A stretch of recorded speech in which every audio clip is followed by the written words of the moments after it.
knowledge is power. The more knowledge you have, the more you can say, do I know on any given day what the Russians would do as far as indications of hostility?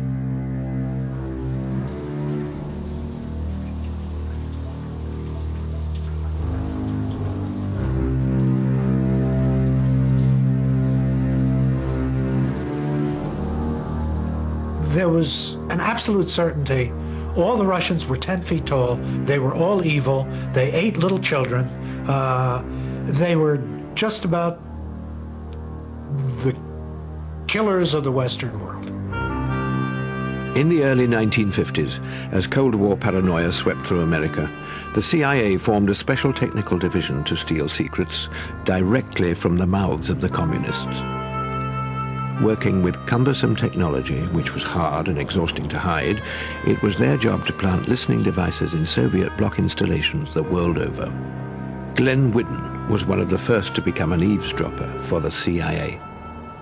The people who were actually on the road doing the job probably numbered 24, and they were busy a lot of the time. We were required to travel pretty much throughout the world to install eavesdropping devices, and once in the target, it was a tough job because we had things like that big doorknob microphone that had to be concealed, and that type of thing requires a pretty good sized hole. It will only send a signal over a wire line for a limited distance. The thick 1950s cable needed to be painstakingly hidden in walls or under floors and run out of the building to a listening post where the conversations could be recorded. Embassies were often the target, and so an ideal situation was to discover when the Soviets were planning to move to a new building.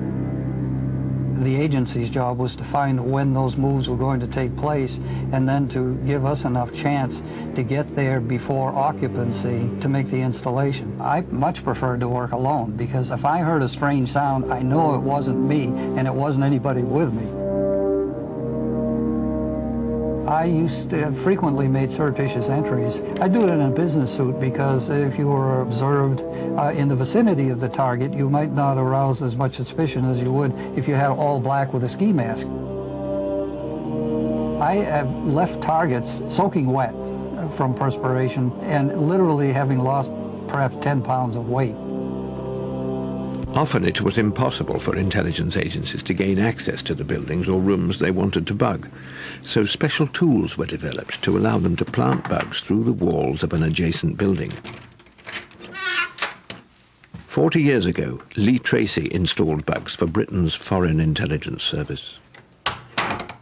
What I'm holding here is an old probe mic of the 1950s, 1960s, and this has a sharp point on the end, and this was used to try and get through the final bit of plaster if you didn't happen to have the right gear and you try and force it through. But what you really needed was a silent drill, because you would not use this part anymore. What you would then use is just this. And the technique behind it is to drill a hole big enough to take this and get this right through the wall up to the plaster on the other side. It's no good misjudging it and just going crashing through. Just make a mistake and hit that plaster too hard and you're finished. Silent drills are classified as secret in Britain. This modern kit, obtained in France, contains everything the eavesdropper needs to quietly cut holes in walls. You've got a drill here which is silently operating inside this case, and it stays in the case while it operates. The flexible control comes out into a unit here which takes water in and sucks all the muck out and keeps the drill silent. It might take you, say, only 10, 15, 20 minutes to get through the main brick, and it might take you another 3 hours just to get that final little bit till you hit the plaster. Right, now that we have the large hole, which will take the microphone capsule and the electronics, we need a tiny 1 millimeter hole through the plaster on the other side, and we use this tiny, very, very thin, careful drill to do that. And I gently work it until it goes through the plaster, and all I want on the other side is just a 1 millimetre hole, and there it goes. And that's done. And I now push that in there till I reach the other side, and there we go.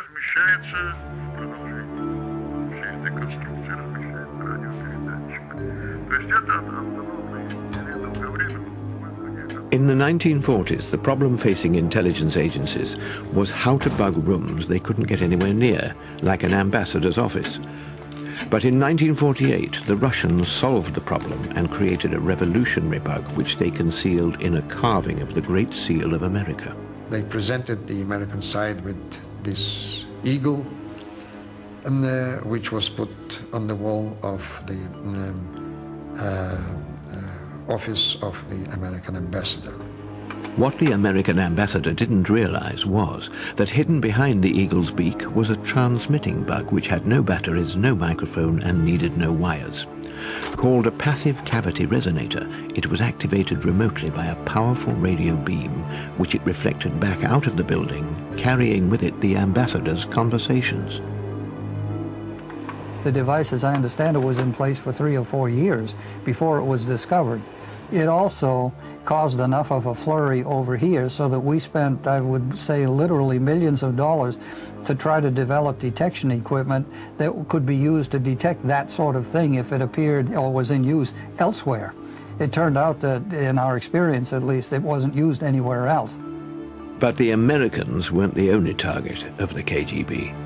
It was possible for us to install one of such devices in one of the offices of the British Embassy. Today, retired KGB technicians are only too pleased to show off later versions of their astonishing passive cavity resonator. The British and Americans copied the device, but by the 1960s, the growing number of television sets helped highlight the bug's fundamental weakness. The radio beam it requires is so powerful, it can sometimes interfere with other broadcast signals, making the bug susceptible to detection. Avoiding detection is the hardest lesson to learn for the eavesdropper. What I teach is to use what microphones already exist in the room. By far the most dangerous microphone in any room is the ordinary loudspeaker. They can be found in TV sets, radios, telephone earpieces, telephone mouthpieces, all of which can transmit a signal through a pair of wires to a listening post. I'm going to take this ordinary loudspeaker and simply hook a pair of wires to it. It's plugged into a tape recorder, and I'm going to record a brief segment using this as the microphone itself. It doesn't matter what the physical size is, they all work the same way. Sound goes in, electricity comes out. I'll stop it, rewind, and play it. It doesn't matter what the physical size is, they all work the same way. Sound goes in, electricity comes out. Once an eavesdropper has adapted an existing speaker into a microphone, to avoid detection further, they will try to use the building's existing cables to get the signals out. Bugging a telephone line has always been a favorite of the eavesdropper. Known as the wiretap, if it's done properly, it is virtually impossible to detect.